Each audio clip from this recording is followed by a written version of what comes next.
Hey, we're live. Are we? We are. Oh, hey. We are. Hey. We can't see us yet, but we're live. Hi. So give everybody a second to Oh. check in. Oh, thank God. I got a message saying that somebody's online right now. Who's online? Who's on first? Who's on first? We're on first. Oh, I see. All right. So let me take that off so people can see us. Hey, welcome into another episode of the WTH podcast.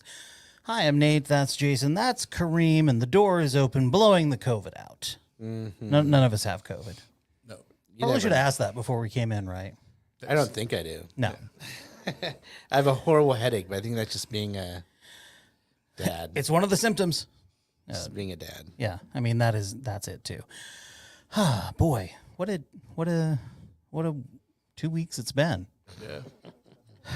Man, we don't mean to take 2 weeks between shows. It just life sort of happens, and that's kind of why we've taken 2 weeks between shows. So, hey, welcome back in. Thanks for downloading, listening, watching us live on YouTube, Facebook, whatever you might be doing. Let me go over here. So in case somebody comments, Yeah, let's see those comments. we can see. There we go. Roll that beautiful God, comment Bluetooth footage. mice are great because the computer this one's controlling is In the other about room? 10 feet away Nice. in the other room, doing a great job. Welcome into Studio A at Darling New Media. The audio board is not in here. It's in the other room. So what that means is I'm not controlling anything other than the clips I'm playing. So you're not going to get your fancy Florida corner stuff. You're not going to Florida corner. We're not going to hear about moose soup. That's not happening. Come down here for some moose soup. All of your favorite sound effects are taking a week off, and we're just going to Bitch, please. we're just going to talk about Is that shit. one? Is that what we had? Yeah. Ruh-roh. I don't think so. I'm just gonna make a bunch of random ones up. I could be wrong. I could, right? We have a dog, and my daughter's way of whistling is. It's so ridiculous. It's pretty endearing. That's right. You guys got a dog since the last time we were here. Yeah, yeah. How kind of dog did you get? A Labradoodle. So, Didn't Obama have a Labradoodle? I think he might have. yeah, we something like it's that. an Australian Labradoodle, and we are guarding for a breeder. So we are like basically give the dog a home, and then twice in its life it'll have puppies, and then we'll have the dog, and it'll be free. I mean, Oh, I see. and then instead of having to pay the normal because this is like a pedigree dog, like the normal $3,000, $4,000. So you're a dog pimp. Yep, Yeah, that is what You he know. is. Dog pimp. Jason Casey. it's actually not even me, man. It's my wife. So Christine Casey, dog pimp. yeah, Dog madam. Dog madam. dog madam. Yeah, that's So what we're going to call her Madam Christine from now There on. you go. Madam Casey's fine. Oh. Casey. All right. All right, let's get into it. Kareem, what do you want to talk about? Oh, man. One quick thing before I talk about what I really want to talk about. Pay a fucking attention on the road. Whether you're on a bicycle or you're in a car, pay a fuck attention. I almost turned a bicyclist into a hood ornament yesterday because he was not paying attention, and he rode out in front of me. And because I was paying attention, I did not run him over. That's a good reason to pay attention. And then I had an old man flip a bitch in front of me on Fair Oaks Boulevard. Did you give him any back problems flipping a bitch? And then he tried to cut me off in the same move. He went full oblivious on you is what he did. Full oblivious. And then looked at me like I was the one that wasn't paying attention. You're the problem. You're the problem, bro. Yes. Why'd you get in his way? You're just living in his world, bro. Yep. Yes. So, You're just an NPC. so just pay attention. Okay. Okay. So what I really want to talk about, which will lead into all the shit we're talking about later. So I had a conversation with somebody at work today about everything that happened last week. Actually, we were talking about podcasts. So she was asking what we were going to talk about. So I told her about all of the nonsense we talked about. And then I said, we'll probably talk about everything that happened last week, politics-wise. And I was trying to be vague. Sure. because I didn't want to have this conversation. Right. So we start talking about so that whole side is Trumpville. So she says, well, I know he's a narcissist asshole pretty much, but aren't you happy about the stuff he did for the country? And I just kind of was like, nah, I can't separate the two. Well, I think the next question should be, and what are these things you're talking about? Yeah. What are these great things he did for the country that you're referring to? Yes. And I would legitimately like to know, what were the great things that Donald Trump did for our country?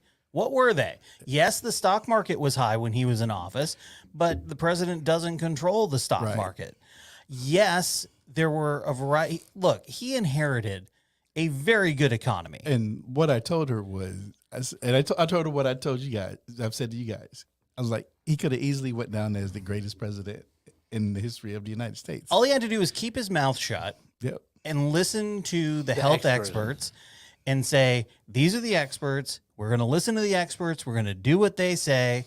And by the way, not only would he have gone down that way, there would be several 100,000 Americans still alive. Yes. We wouldn't be dealing with all of these fucking variants that are out there because people haven't gotten vaccinated. So the virus has continued to infect people and mutate and create variants. Yes.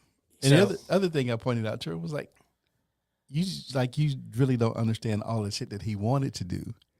That had he done, if they had to let him do what his instincts were in the beginning, he wouldn't have lasted a full term. The Republicans would have voted him out. Well, I don't know. Or not voted him out. They would have. I have zero confidence that the Republicans would have done the right thing in any case. They have proven again and again that they have one moment of indignation and then they snap to because he's popular. I agree with you in that case now. At that point in time, he hadn't got the toehold that he has now. That he would have, because we would have been at war with several countries had he had his way. Sure. And I don't think the country wouldn't have had the stomach for that. I don't know, man. The country, if you sell it right, this country will get behind a war like nobody's business. If you sell it right, he couldn't have sold it. Look, and he has so many successful businesses out there. Trump Steaks, He wouldn't have been able to sell it. That's the thing. And they protected him so much in that first 2 years from doing the shit that would have ran everything off the rails. And the most important thing about that, though, Kareem, and you're right, the most important thing about that is, yes, they stopped it. They didn't fucking tell anybody. Right. So that gave those other people like her the image that he actually knew what the fuck he was doing, and he did. Right. Yeah. Yeah. So, so what do you want to talk about? But it was just really, but the thing for me is people like her, and it's the Republican Party, that they still think that they can control it, and they can't. No. If he is not the fucking, if Ron DeSantis is the nominee, he's going to burn this shit down, and they don't understand that. If he is not the number one person, he is going to burn all of that shit down. Or at the very least, the one calling the shots behind the scenes. Yes. I think he would be happy to just be sitting in Mar-a-Lago and President DeSantis gives him a call and says, "Mr. Trump, what do you think about this?" And then he gets to run it without having to be the face of it. I think he'd be okay with that. I think you are right, but you'd have to get to that point. Of course. Which would mean he would have to get through the the initial part. To get there. And that'd be a lot of broken plates and ketchup on the wall. Yes. He would not get through that part. And on the other end of that, be the team player or let me sit back and get it back. He will burn that shit down. Especially the moment that they do something that is not something that he agrees with. Well, see, I'm not saying he'd be a team player. Yeah. I'm saying he controls the team. Yeah, Right. Right. Yeah. And and they won't let him do that. Yeah. Yeah. So he's gonna, and that's gonna be the time when they're not gonna change their opinion because now they're too married to it. But that's gonna be the time for a large section who were still kind of not on the fence, but who were defending him to not. Sure. And it's amazing to me that that he's given the Republican people in charge several outs at this point. Yeah. And we just had another one. Yeah, this one being your last chance to get off of this boat. People keep doubling down. Keep doubling down. Doubling down. They're like, you know what? I'm not getting off the boat. Throw some bricks on the boat with me. I want to make sure we go down fast. Yes. That's what she said. All right. So did we get to what you wanted to talk about? I'm confused. Just all of that. Yes. Okay. We're good. Okay. Jason? I don't want to just say it like talking about the same thing, but fucking A, man.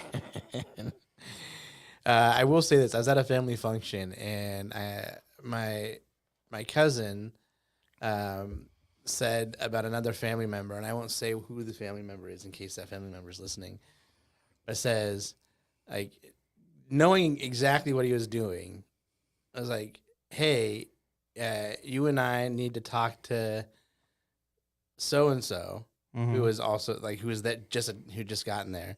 And he thinks that it's all, that it's normal. Right. And then I looked over at so-and-so. I was like, no, they fucking don't. They don't. No, they fucking don't. And so-and-so was like, dude, you can't tell me that they don't. And I'm like, they don't take top secret, the highest top secret documents back to their home where they sit. They might take some documents and put them in a storage place or like in what will be their library one day. And then they give things back. But they're not they don't take that. But that's not the top secrets. Like, yeah, no, they exactly. No, it's the it's not the same. It's an organization called NARA, N-A-R-A. That it's not, that controls all of the presidential documents. So anyhow, I was just like, no, they don't fucking do it. It doesn't happen. This is not. Right. That was one of the lies that was put out, that Obama took all of this stuff with him when he left. Yeah. Which was bullshit. It went to the stuff went to a storage place in the Chicago area where NARA catalogs and takes care of it. Obama has nothing to do with it. He doesn't have access to it. You're not supposed to have access to it. He doesn't have it in a safe. doesn't have it so people can just like, they broke my safe. Anyhow, it's just so fucking like, I just don't understand. And then like the people that say things like that though, then they add on top of it, like just saying shit like, well, I don't even really care. Like, it's all crooked to me. You can't say it. They don't, none of them know what they're doing. Da, da, da, da. And it's just like, they're so fucking pessimistic about it, but not even just pessimistic, like beyond that, like fatalistic about the idea of government and like what they do or what they do provide. And I had to educate this person later on that evening. Like, there's a lot of things that I get it. You don't understand because you weren't part of like the times, but I was luckily part of this transitionary time. And I saw a book in our house called the Yellow Pages and the White Pages. And it changed every year. And every year it had updated information about who your senator was, who your assembly member was, all the information you needed to contact those people in government offices if you wanted to. And if you contact them, they get shit done for you. Like, hands down, you have a problem with some type of shit and you think you're not going to get any help, send it to your assembly member. And I guarantee you, they'll at least get you on a fast track into that organization. So something starts happening. They can't make EDD work faster, but they can get you past the phone call part of it, which is the shittiest part of the whole situation in the first place. Because no one answers your call. Exactly. So, but it's just like this idea that not understanding that there are people you can contact, and they're like, and they do. Your assembly member, your state assembly member has the ability to do that because that's what they do. That's what they're designed to do. And it's not even them. It's the 4 people they have working in their office that answer the emails and take care of it. Yeah. And that's why they get it done. But the idea, just like not understanding that, like, and then thinking that, like, talking about the fucking like they always bring up the fucking train and how it's a waste of fucking money. Somebody and did that and to I was me like, this like, afternoon. we don't have a fucking choice, bro. They don't have a fucking choice. They voted into law. They have no choice. And they didn't just vote it into law. You voted it into law. It was a prop. That's what I It was said. a prop. That's what I said. Not that, as like you, the people of California decided to do this. That it was a good idea. They might have gotten sold a bad bill of goods. It may not have been the best idea, as well thought out as people thought it was. Which is, we all definitely believe that. Nobody thinks it's a good idea at this point. Nobody. What I'm arguing is that we can't do shit about it until we vote on it again in a proposition, because that's the way our fucking government works. So You're not happy with being able to hop a train to Bakersfield and then get on a bus? No, but I mean, like, the thing is like, but there's no choice. They have to move on with it. Of course. He's like, well, they shouldn't have broken ground with it. They couldn't. They had to do it. You don't know. Like, it's not like they had. They had any land that was owned by the state of California. They had to start construction by a certain. I'm sure that there's that type of that. Yeah. They said that in the there's. I'm sure there was contractual information that they had start dates that they had to hit, and they had to do everything they could to hit those. It's just so fucking upsetting. And then, like, them to like make it seem like I'm smarter because of it, or because it wasn't because his parents taught him well about it. And like, I'm like, dude. Maybe I was lucky that I didn't have sports and shit to get into, and like I thought that I wanted to be like the president of the United States one day, or I got it. I liked the idea of it, you know. Anyhow, it's not that. I just care, and I started caring and seeing this when I was working at USAA, and I saw fucking deeds for houses that said only white people could live in the houses, and that was in 2005, and I was like, there's some fucked up shit that I've not been told about going on, and I needed and like luckily I'd already learned about, like, you know, listen to Mos Def and Talib Kweli and like read Che Guevara, so I was ready, but I just hadn't been activated yet. So the person that brought that up to me, he brought that up after he brought up talking about the politicians and the laws with the homeless people, and I said, well, you do understand, like every time y'all say you complain about the way the laws are, you realize that there's a reason for that, right? I said, you realize that the police fucked up, and this is why they can only do A, B, and C, and that they never went back to change those issues, which is why the people at the state level had to create those laws. And then after he didn't have an answer for that, then he brought up the roads. And I said, well, what are you complaining about the roads? They're fucking fixing the roads. I was like, where do you drive around here that there's not a construction project on the road? They're constantly fixing the roads. They're constantly fixing the roads. Which is the way it fucking works, you fucking idiots. A road doesn't stay fixed forever. Right. So like, then It doesn't. But okay, so can you do me a favor, and if you're gonna yell, don't get closer to the microphone. I'm sorry. That's if you're gonna make a point and you want to whisper it, get closer. If you want to yell, move further Get away. back. I got it. so and then after he couldn't win that point, then he went to the railroad. I'm like, dude, what do you like? We voted on this shit. All right. Here's what I want to talk about. I need to know. So let's talk about some dicks or titties or something. Oh, close. Okay, good.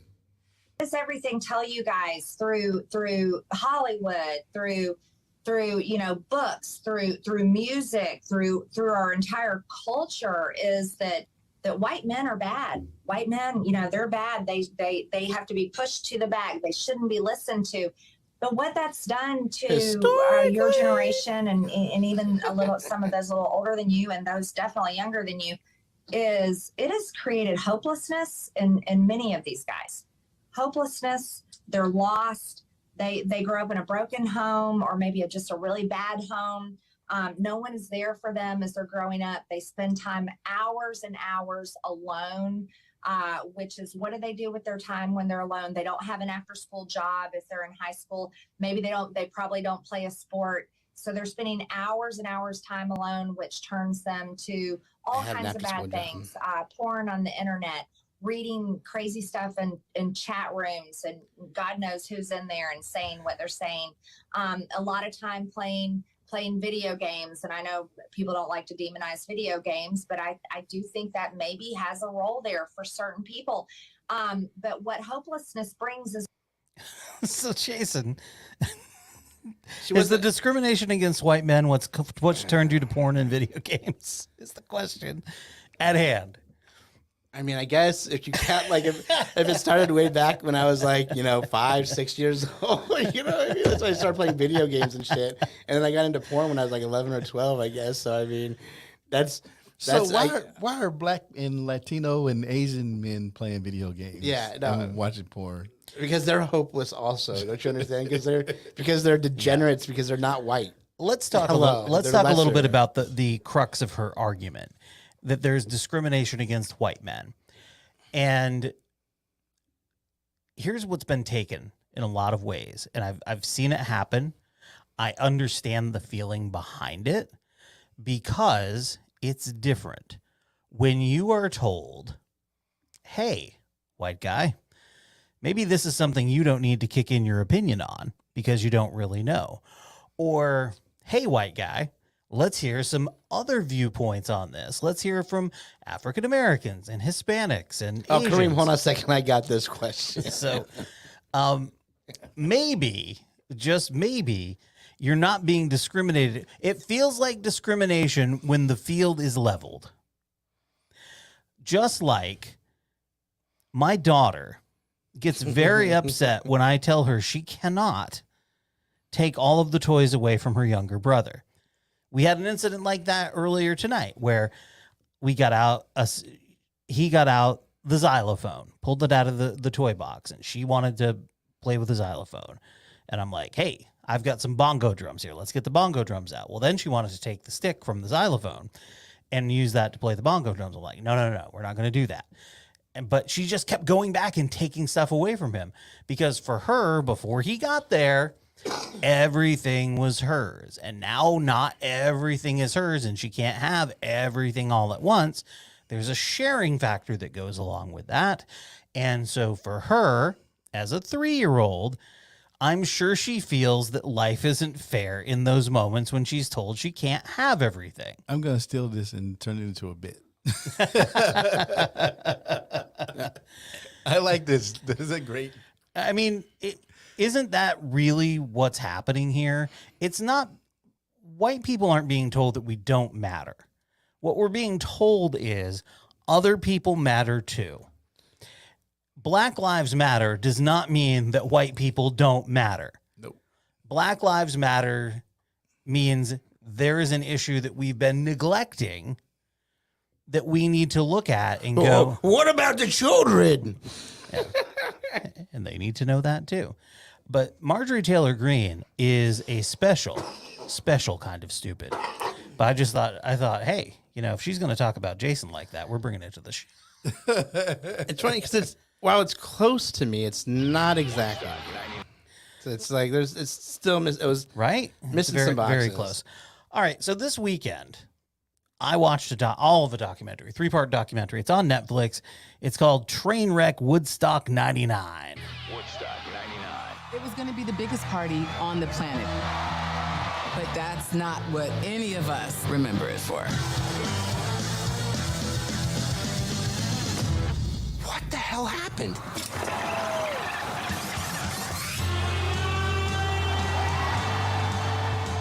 It Just really felt like it was flower destruction power together in harmony. by day 2. I've never seen this many people. Just peace and love and music. That was it. And Ja Rule wished he would have seen that this. could turn at any time. It was like this unleashing all this energy. There was no control. The environment was just very male ego. I started seeing large groups of dudes surrounding women. There was a lack of respect. Given the climate of the guys there, I'm not surprised by it. Hey guys, back, give us some room. You're getting scary here. What sort of setup do you have for accountability? How many security guards do you have on site? They were glossing over all of that. Big fat ripoff. They're all about making money off us, and we're pissed. But the show was going to go on. I think we need to see a whole hell of a lot more. When you see it with your own eyes, it's just 10 times more shocking. Once you become part of a herd, you become like animals. Things are just getting out of control. And all of these people were acting like animals. We got fires everywhere. Look at this. Kerosene, match, boom. Yeah. Yeah, can't take y'all nowhere in groups.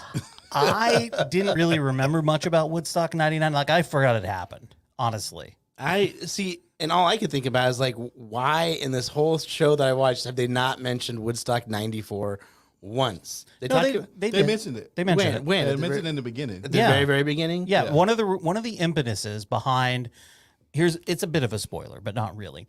So the guy who organized the original Woodstock was part of organizing Woodstock 94 and 99, okay? But to do 94 and then 99, he needed another partner, a money guy. So he went to this money guy who did 94. In 94, part of the problem was it rained, and then the fences came down, and a bunch of people came in for free. They did not make money on Woodstock 94. So when they came around to do 99, it was about profit over all else. And the document I got that part of it. I got the whole, but I missed the very beginning where they mentioned 94 for a moment because I guess that was really the crux of what 94 was. In terms of mentioning was that it didn't make money, and therefore this one needed to make money. And like, see, and I remember I was like, oh man, like I listened to that because they wanted 94 to be like what the original Woodstock. And to me, from what I remember people talking, like it seemed like it sounded like it was like the music seemed awesome, like at least what I would imagine the music for Woodstock to be like. Yeah. It was, I mean. Yeah, and I know someone who went to Woodstock 94. I worked with him, and he's like, I'm still cleaning mud out of places a week later. But it was a blast. So the big thing they charged $150 for a ticket to this event. And in 1999, that was a big deal. That was a huge, And then they took away everything you brought in that was food or water. Yeah, that was some bullshit. They took it away. A 3-day event. So you had to go to their vendors to get them. And the vendors were charging $4 for a bottle of water. But they were big name. It was like Budweiser and it was like Coca-Cola. Right. Like it was like big vent. Like it wasn't But what they did was when they negotiated all these deals, because they were about making profit, they lost all oversight over them. And so it wasn't just them. They had problems with sanitation. The porta potties became a problem. And then the free drinking water wasn't actually clean. Yeah. Not actually clean. Which they didn't find out from the testing until... Well, you wouldn't find out from the testing because day one, there wasn't a problem with it. It was fine day one. No one was shitting in the porta potties. When the testing, he took testing from that first day, like on that Friday. Right. And they took it to the lab. And when he went to the lab to check on the sample on Sunday morning, it was like, that's when he's like, it's all horrible. And it's been horrible the whole time. The whole time people have been here, it's all had shit in the water.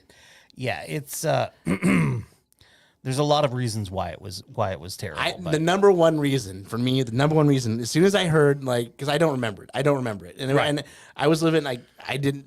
It was, and the reason I know why I did not remember it is because I did not even like the people that were there. Like that was definitely a big time when I was into hip hop. And stuff like that. So I was not into Korn, and I was not into Limp Bizkit. And I thought that the people that liked those people were fucking assholes. Yeah, I did not like those types of people usually. Like I didn't hang out with people like that. Yeah, that's the thing is, and there was a lot of.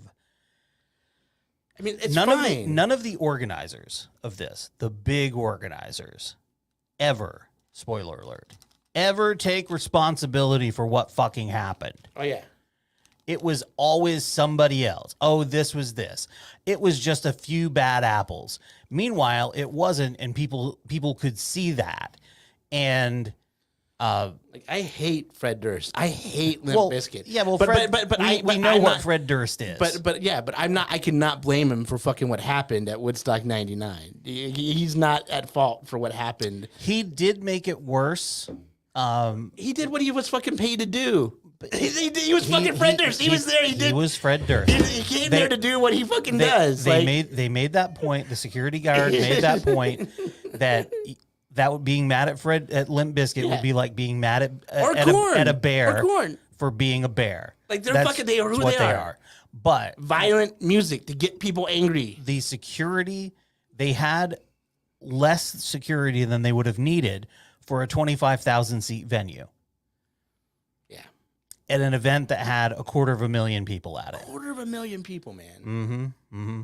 The part, if you haven't gotten to it yet, the part about Fat Boy Slim. Oh yeah, I saw that shit. that's in, I think, part 2. Yeah, it was in part 2. That's I part haven't 2. seen that part yet. Yeah. So it's a must watch if you enjoy music and nonsense. One of the women that they were interviewing in this thing, she was 14. Yeah. We came back to this like, who is letting their 14-year-old go to a 3-day music festival? That's some bullshit right there. But do you know how? You also know how 14-year-old kids, could possibly be. Oh, I do. Yeah. And that's why, as a parent of a 14-year-old kid, you have to be like, no. No, you just have to make sure they're locked down the day before. Well, and the problem, it's easier now. Yeah. It is much easier. Yeah. So there's things about parenting and kids that is much harder now. But keeping track of where your kids are is a lot easier, whether it's AirTags, family sharing on the phone. Yeah. It's easier to know where people are. You can call shit. You can call bullshit on your kids. You can call your kids. Yeah. They had a fucking bank of payphones that was outgoing calls only. Yeah. You can be like, hey, I'm going to Cindy's house until Monday. I'll see you then. We're just and like cool. But then seeing the pictures of what guys were doing to her, like when she was getting like riding the I don't know, like it's crazy. It was just nuts how crazy it got. I had one of the things that struck me was when I was in college in the late 80s and early 90s, there was mosh pits. There was moshing. We would go to house parties, and there was one particular house where at a certain point there would a song would play, a specific song would play. And people would start like jumping on the couch or bumping into each other and leading the person who was one of the people who lived in the house to go, no moshing, no moshing. Moshing got very different by the time Korn and Limp Bizkit were around. Because it wasn't about, because when we were moshing, it was about having a good time. This type of moshing was about just hitting people. Yeah. Hitting people, hitting things. Yeah, if you're not getting bloody in the pit, then you're not really in the pit. Like I remember hearing guys saying shit like that. Well, you got to get in the pit and try to love someone. I believe it was Kid Rock who said that. Fuck Kid Rock, dude. Oh my God. I just remember all the reasons why I thought he was such a fucking douchebag back then. He was, but we didn't know what a complete and utter right-wing nut job he'd turned out to be. I knew he was a big douchebag. He wasn't a right-wing nut job in. He was still hanging out with the brothers until Look, his name was Kid Rock. No. Bob with your bob, bog dang, digga digga digga. No, his band at Woodstock had no black people. I'm not saying they have black people, but there are no black people in Red Hot Chili Peppers either. That doesn't mean anything. No, you don't need to have a mixed race band. I'm just. But what I am saying though is fuck Kid Rock and his fucking bullshit. It was very telling to hear the artists who finished their sets and immediately went and got on their bus and said, "Get the fuck out of here! Get the fuck out of here!" Like, didn't stick around for a fucking extra second. They're like, nope. One artist, I won't give away, just got out there. I was like, nope. Got out there, sat down, heard the crowd and was like, nope, I'm out. Yeah, it's definitely an interesting documentary, and we binged it back to back. Yeah, 3 right in a row. It's like 45 minutes. I think I had 20 minutes left of the last one. Yeah. You won't believe the surprise at the end of Woodstock 99. As soon as they said, we thought it'd still be a good idea to give everybody candles. And you're like, what the fuck are you guys thinking about? Like, what is going through your guys' fucking heads? Oh, it gets better. Oh. It gets better. And then watching the douchebag guys. Why are you trying to tell people how it ends? Stop it. Just watching the douchebag guys, the guys that were that don't take any responsibility for it. Like, oh yeah, no, as you watch it, look, it was a good interview. Look, we're fine. Everything was under control. I just read, of course, Carson Daly said he thought he was going to die. Oh, I think they all thought that at one point. Yeah. I think they all Yeah. thought By that Saturday evening, they reached that point. But when you lock that many people, they were essentially locked up. If they could leave, but if they were going to stay, they were essentially locked up on a tarmac. On a tarmac with a camping area with no sanitary conditions, So no shade. Whoever did that shit, where it was in upstate New York. It was in Rome, New York, at a closed Central, Air Force base. So my cousin used to roll bombs on the tarmac in Mississippi. The fucking heat. Whoever thought that was a good idea? And literally no shade anywhere. That was one of the things that was like, and it turned out that it got stupid hot, stupid humid. Oh, and because the heat hits off that tarmac and Yeah. it just radiates. well, it's like up. being in Sacramento when it's 100 degrees for 3 days in a row. By day 2, you're super fucking hot, even when it's not hot out yet. Yeah. And then you're like, oh, I'm feeling it from below. Yes. Oh, yeah. Yeah. Yeah, absolutely. The other thing we were watching on Netflix is a series called Snowflake Mountain, which is amazing. The description of it is: welcome to Snowflake Mountain, a place where ragtag stuck at home snowflakes with zero life skills have to step up to the plate. Jason, I'm sorry. I think it's hilarious that you've gotten caught up in these shows. The Woodstock one I got caught up in for a recommendation. My wife found Snowflake Mountain. Built as a wilderness boot camp, our snowflakes will compete to see who has what it takes, competing for life-changing prize and the chance to kickstart their life and liberate their parents. Here's the trailer. I need my foundation. I need my lip gloss. I need my highlight and my contour.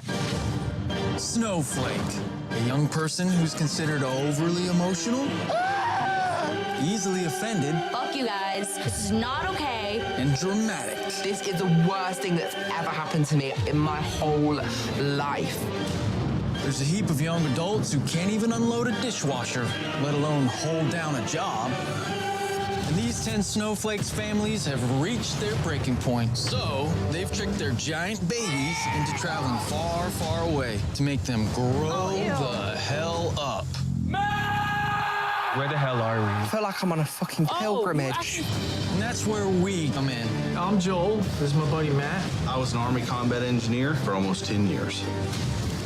I'm former Navy explosive ordnance disposal. It's basically the bomb squad. Think Hurt Locker. Now, me and Matt, who survived off the land our whole lives, are gonna take these kids back to basics. Hurry up! Why? Because the wilderness forces you to toughen up. Feels borderline abusive. Are they gonna rise to the challenge? You're an animal. Just so you know, I just shit in a paint bucket. Or are they gonna do what they do best? I'm not doing it. No way, no way. Melt down. I can see it now. I'm gonna get a rash, a pussy rash.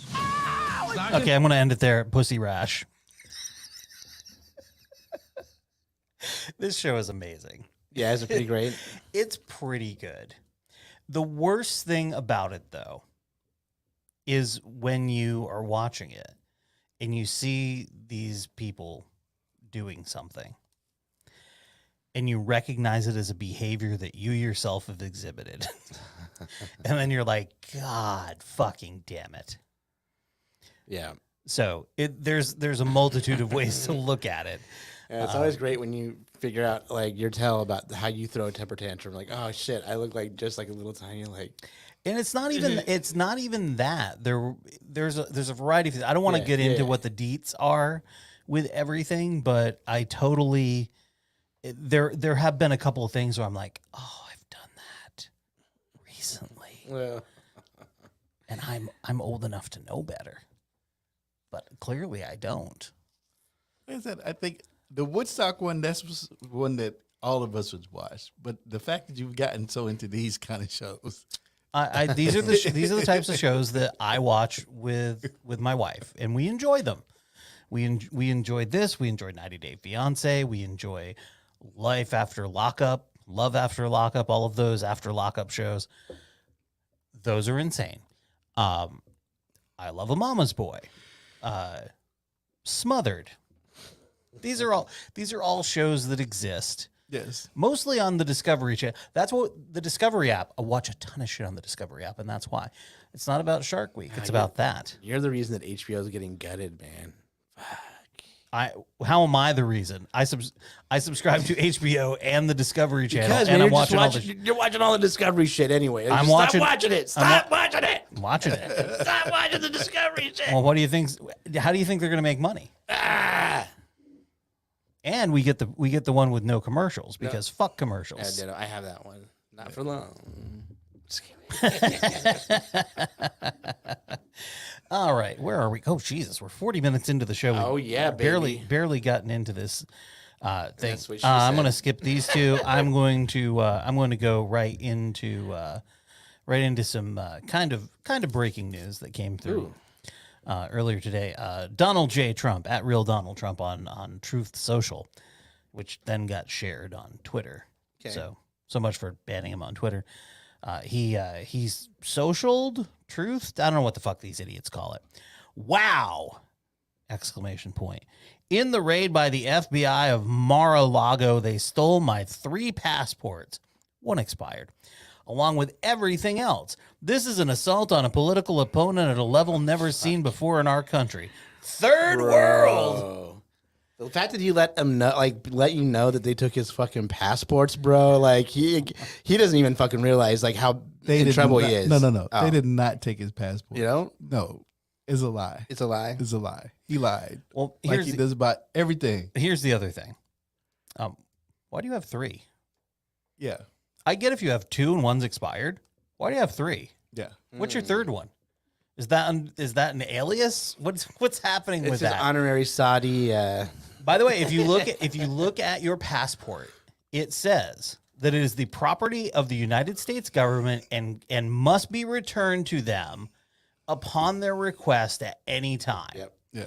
It is not, in fact, your passport.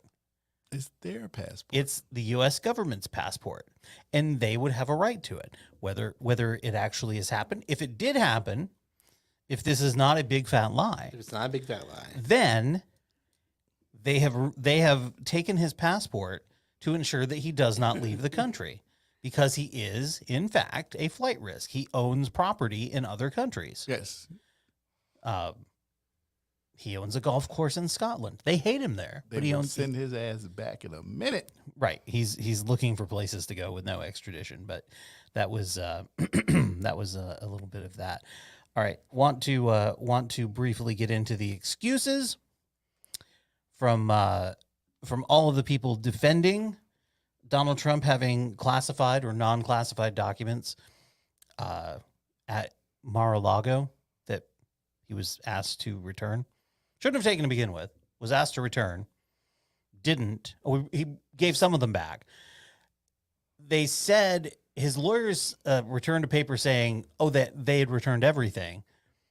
And then they got word that, no, there was more. And then the excuses started to come.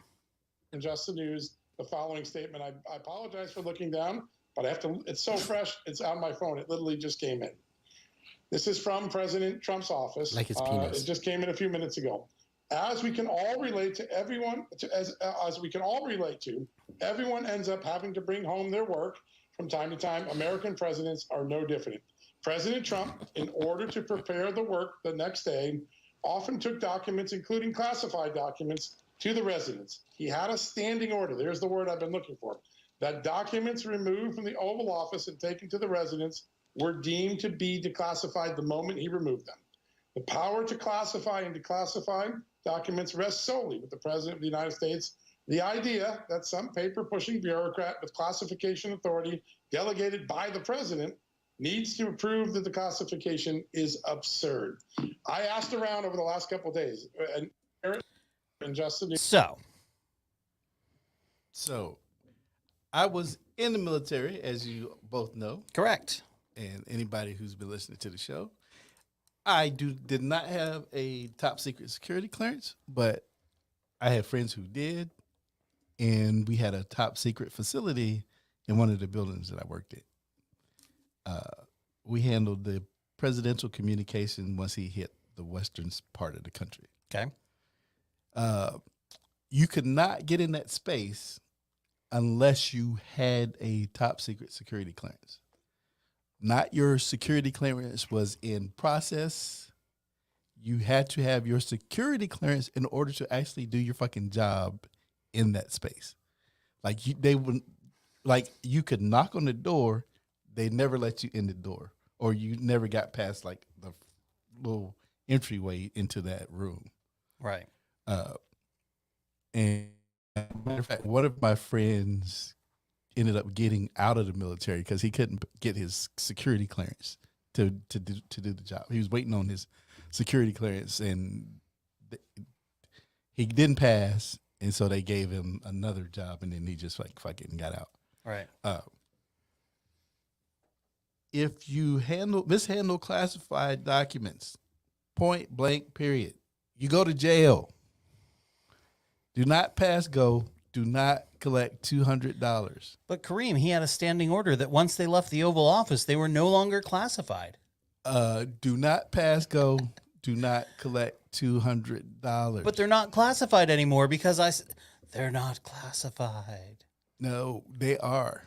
Yeah, that's not exactly how it works. It is not. Yeah, I have the number of times I have reposted the meme of Michael Scott yelling, "I declare bankruptcy," in the middle of the office. Yeah. It's a little bit like that. And the argument has been going around that, oh yeah, the president has the authority to do it. Only he has the authority to do it. He doesn't have to tell anybody. It's declassified, even if the only person that knows is him. No. We have a government that runs no matter who's the fucking president. Right. It does. Now, the president will select the direction that the country moves in, but we have a government that because you could never keep the fucking government running if you switched out everybody every 4 years. You mean the deep state, Kareem? Yes, the deep state. Those are the motherfuckers that actually do the real work of governing. Right. Of the government. They're the line workers that are getting shit done. Yes, they're the ones that make sure that dumb motherfuckers like this can't run us off into a ditch. That is their job, is to make sure that idiots like this motherfucker do not run us off into a ditch. These are the people who know exactly where and what's going on. And it brings me back to the conversation this afternoon with the lady.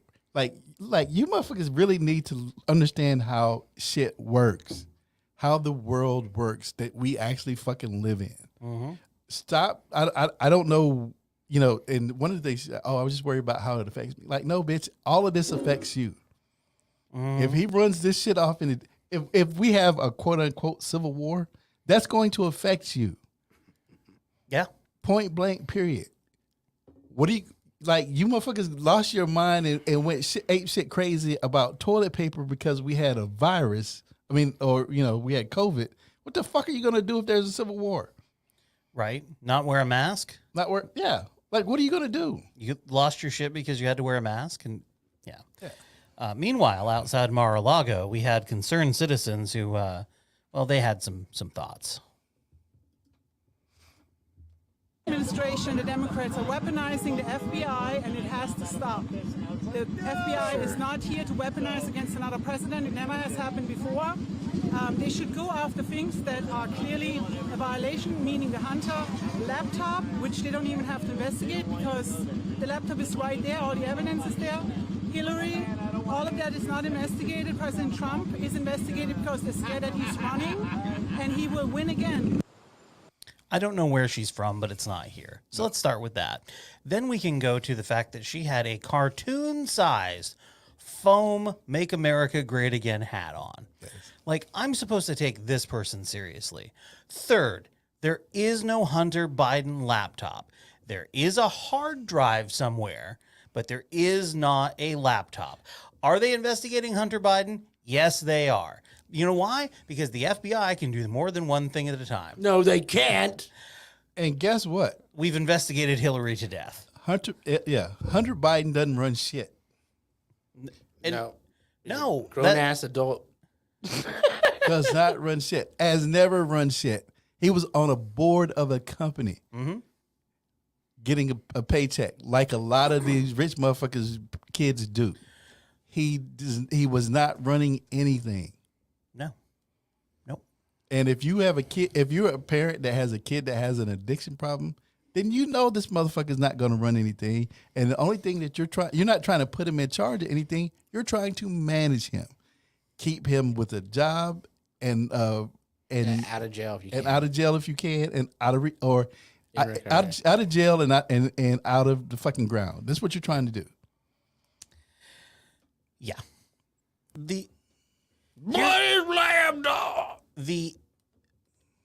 disconnect is mind-numbing because it's always, what about this? What about this? Why are they're persecuting President Trump, but they're not doing anything about this. When there have been investigations into Harvard Biden. I heard someone say that they did not investigate, they should be investigating Benghazi. Bitch, they did hearings for 2 years in the United States House of Representatives when the Republicans were in charge. And Hillary Clinton sat for, I believe it was 11 hours one day and answered all of their questions. Never took the fifth. Never, not once took the fifth. And you know where she is? She is sitting in her house that has not been raided by the FBI, looking around on Twitter because she hasn't been banned from using that. She did not foment any sort of election fraud when she did not win the election, even though I believe she had more votes than Trump did overall, which Trump had fewer votes than Biden by several million. 7. And he was like, no, it didn't happen. They will not even remote. The world is different for them. It's like they are doing The Secret. If I say it and I believe it, it will manifest and it will be so. But it doesn't line up with reality. And as somebody who has a healthy, who actually does not trust the FBI, and who knows the shit that they have done in the past, I know. I mean, and I'm looking at this shit like, oh, this motherfucker did this, and it's not because it's the FBI. It's because it's who he is, and that's the crazy thing about what she said to me was, well, we know he's a narcissistic asshole, and I don't think she said asshole. I think she said, but like, no, you don't rein that person in. That person is who they are through the whole process. Especially once they get more power. Yes. I'm like, how do you think you're going to rein? You're not going to control that. And that became evident very early on. Yes. That wasn't going to happen. All right. Now on Fox, one of the hosts had a interesting defense. That the records seized by the FBI during the raid on Mar-a-Lago were covered by attorney-client privilege. And back in June, the former president's lawyers certified that no classified material was even at the property. Fox and Friends contributor Bill Bennett. I wish Puck had got her pregnant. Bill, great to see you this morning. Thank you. I think I want to go straight to this issue with you, Bill. You've been around, you've covered and been within administrations for quite some decades. You know, if I listen to alternative media today, and there's classified documents, no one is above the law, right? The rule of law. What do you mean alternative media? You mean media? Yeah. I don't believe them. I'm curious, when it comes to classified documents, famously, President Nixon said, if the president does it, then it is not illegal. Is that not truly the standard when it comes to classified documents? The president has the ability to at any time declassify anything. The president does. There is a procedure that the president must follow. Okay. Your defense is that Nixon said, if the president does it, it's not illegal. Now, Nixon resigned for doing illegal president things. Yes. He was then pardoned. When you accept a pardon, you have admitted that you have done these things. Okay? And then he walked back afterward saying, no, that was wrong. But now we're going to literally dig up Richard Nixon in defense of this. When in reality, there is no way Richard Nixon would defend anything about Donald Trump. No. Richard fucking Nixon. You know who else wouldn't? Ronald Reagan. George H.W. Bush. Yes. I'm going to skip the ice cream man. I love the thing that the Daily Show does. They put them out on YouTube. And this is the worst crime a president has ever done. And they show clips of whether it was Obama wearing a tan suit. The latest one was Joe Biden getting ice cream. And they play Fox News people and others talking about what an egregious thing it is and how can a president go out on a Tuesday afternoon and have ice cream, how terrible it is. And they say, no one has ever done worse. And then they show Republican presidents doing the exact same thing. Yeah. On the ice cream thing, they showed George W. Bush. Like 4 different shots of him eating ice cream. The tan suit, they ended up showing Reagan. I mean, but they're talking in this echo chamber to people who the people who are watching Fox News and OAN and things like that, listening to the right-wing talk radio. They don't go anywhere else. And if they do, they've been conditioned and they've been told over and over and over and over and over and over and over again, multiple times an hour, that the liberal media can't be trusted, that they have an agenda. Yeah. It is projection that has worked really well. And you'll notice that that's exactly what Trump and the people who defend him do. They project. Yes. Everything that they accuse somebody else of doing is something that they are already doing, and usually worse. Yes. Hillary's emails and the non-secure server. This is worse. That's the only thing and the crazy thing is that server was the only one that wasn't hacked. Yeah. There's a lot that goes into it. By the way, if you live in Arizona, this lady is the Republican nominee for governor. Hold on, let me make sure you can hear all of her nonsense. Get ready for this. I'm going to tell you a little bit. I just got to spend time with him. Love the guy. Fantastic. He is gutsy. The guy has bigger... Okay. Wait, let me think about how I want to word this. My staff always says, whatever you do, do not say balls. So I'm not going to say it. Oh, you just said it. She's so smart. Oh, she's so... That guy... Got you. ...has a backbone made of steel.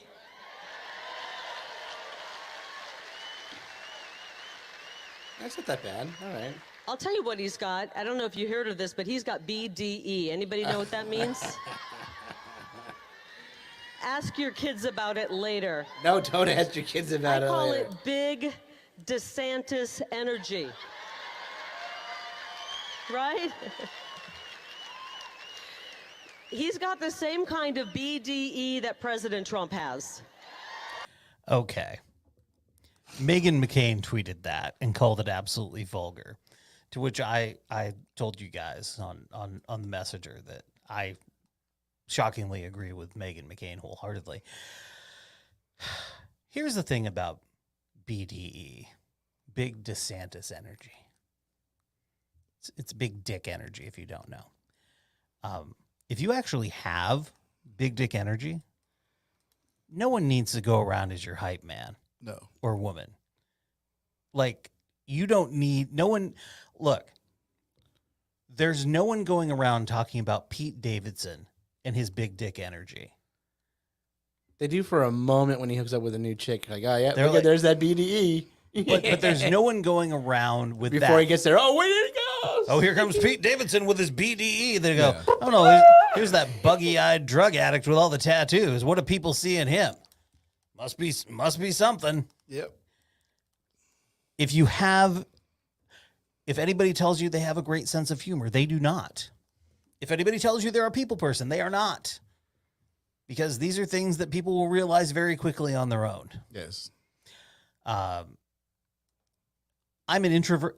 If someone says I'm an introvert and being in these situations is difficult for me, that's something that is valuable to be shared. That you're just not going to get that necessarily. You might go, well, shit, they're kind of aloof. They're kind of standoffish. No. Yeah. They are, they've got that thing where they don't want to be around people. They're introverts. But anybody with actual big dick energy does not need Carrie Lake hyping them up. They walk in the room and it leads them. Someone with the Twitter handle LittleDog4Chi replied, DeSantis for president, Carrie Lake for vice. No disrespect to Trump, but we need new and young blood. He will burn that shit down. Yeah, do it. Do it. Do Please it. do it. Do it. We do not need... Okay, let me just be real clear about this. Arizona, where are you digging these people up? She was a newscaster. Oh, boy. I saw a newscaster on Twitter who posed, he's like, I just posed the question this, and so, the executive producer of blah, blah, blah news, said that's a false equivalence and I should be ashamed of myself. Why? It's a fair question. It's like, fuck you, it's not. It's stupid false equivalence that you're throwing out there. You retired fart knocker. Real quick as we bye boomer. Yeah, we're getting near the end. I want to talk about that's what she said. Don't want to talk about that. Don't care about Florida Corner. Oh, let's change the pace here and let's talk about baseball real quick. Pete Rose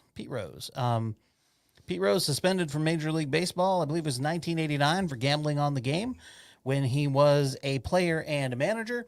Pete Rose is now being allowed around for certain things, like the Phillies celebrated their world championships that they got in 1980, and what was the other one? I forget when the other one was. 82? It was 1980, and then there was another one more recently. Oh.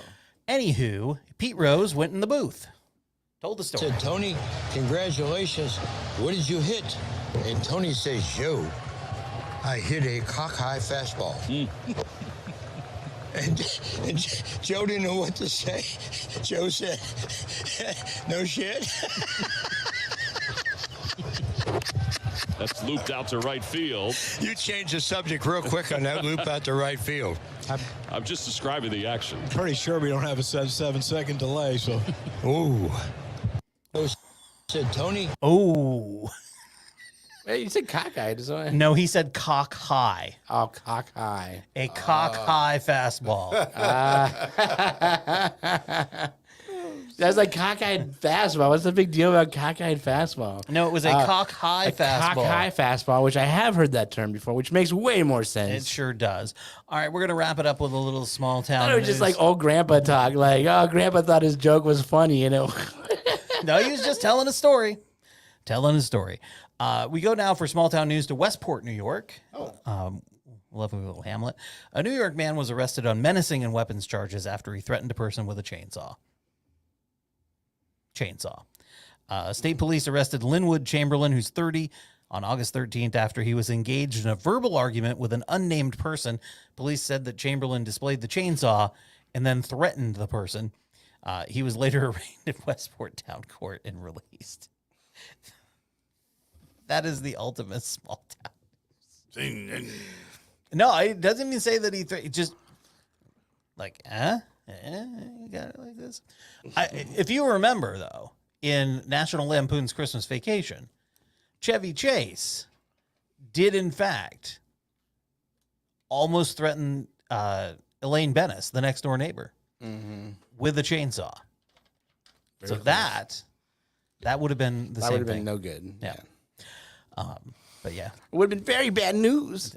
Very, very bad times. That's the small town news, and that's going to do it for us for this episode of the WTH podcast. I want to thank everybody for joining us. If you've been watching along live, great. If you've been watching along later, cool. I hope you enjoy my Liquid Death murderer's hat. Nice. Murderers. Oh, nice. You just assumed it was a Raiders hat, didn't you? Didn't even see. Gotta love liquid death. All right, everybody, take care. We'll see you next time. Bye-bye.